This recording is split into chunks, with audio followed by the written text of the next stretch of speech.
Cool. All right. So power went out on a Saturday night. You come in Sunday morning. Obviously, the first thing I would do is cut everything on. So make sure all the cameras are working. This is all up and how it's supposed to look like.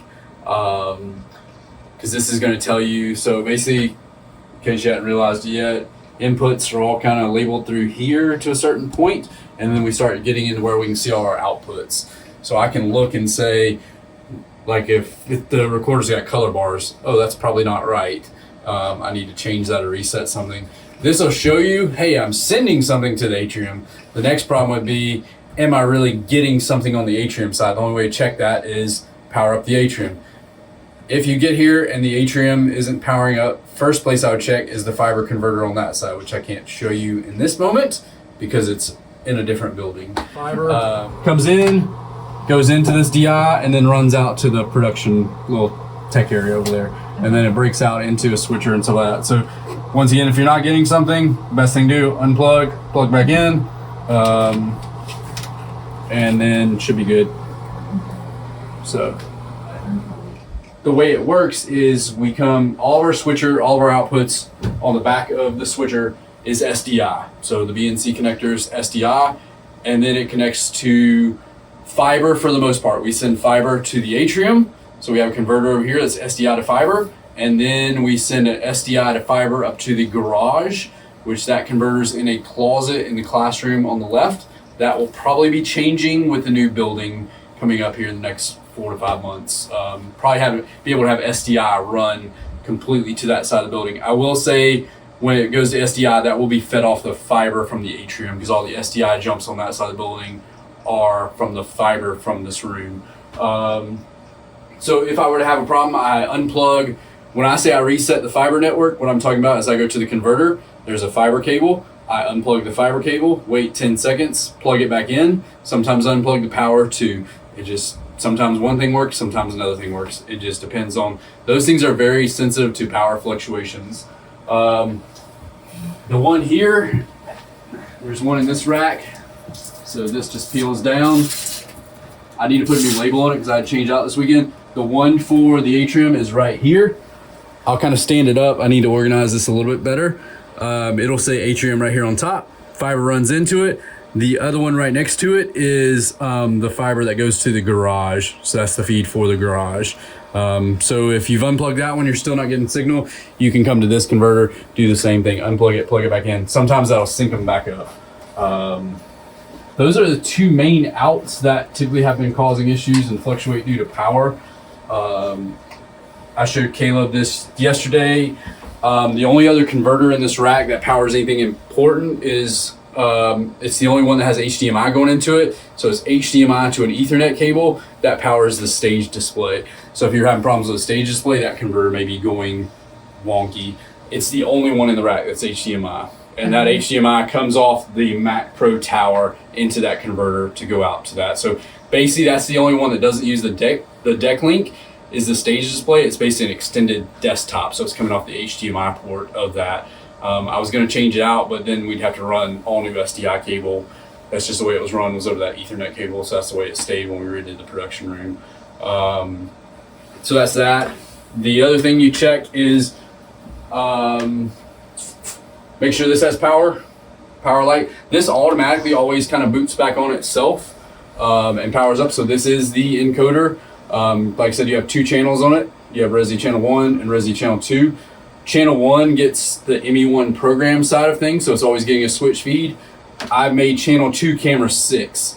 The thought behind that is that gives Sherwood a wide shot. If something were to go wrong with this feed, or the switcher went bad, they could switch encoder 2 on really fast down there and have camera 6 and at least get a room shot of everything and have everything going on.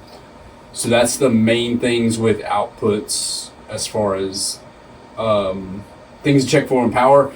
This will not power back up. This is the backup encoder, this little smaller box. It will not automatically power back up, so you do have to power it on every time. Once again, the software, it shows you it's off. We've never actually had to use this for a stream on a Sunday. So it can be off and you can cut it on really fast if you need to. They boot up in 10 seconds, so not a big deal. Is that the power button, that little square? Yep, little square with power right there. And it is literally just this box with an SDI on the back of it. That's it. There's no keyboard, there's no monitor. The only way to log into and see how this operates is through the software. Same with this. This has no keyboard, it has no mouse, it has no monitor. The only way you operate this is through the software over the network. So if you don't have network connectivity, then you can't get into this, basically. Like, you won't see it online. Explaining this rack top to bottom.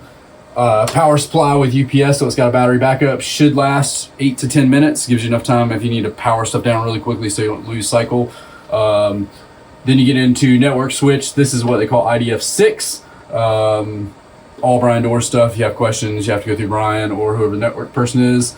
Then you get into Resi backup fan. This is audio, so audio comes out of the Allen Heath console into this little system here. It just gives us VU meters. This also has a speaker built into it, so if those speakers are out, or if you wanted sound over here and not over there, or if one of your ProPresenter ops likes it low, but you're like, I want a little more volume, you can turn these up and actually have volume. There's a built-in speaker right here.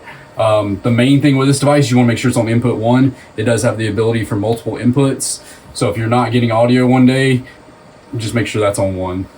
That is a new piece of equipment that we put in. Then you get into the switcher. Switcher panel, you can switch ME1 from the panel right here. Like, you could actually cut, like, 4 is live right now. If we want to cut 8, which is ProPresenter, we could cut it. So if that panel died and you need to switch really fast, you could honestly come here and punch in the hard punch stuff without having to use the panel.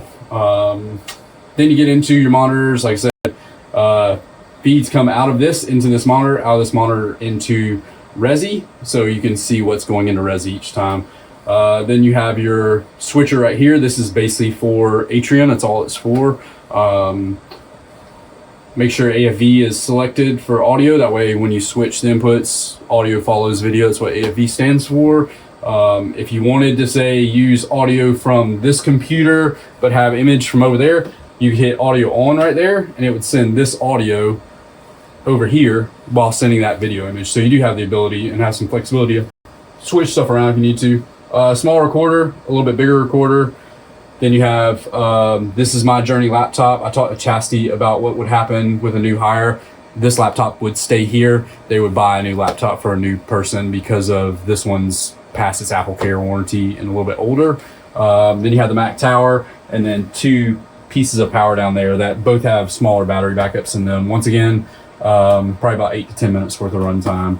On the side right here, you have a belt pack for comms. So anytime you have a shadow, the pack is just right here on the side. They can wear it, and then I've just been hanging these back in here.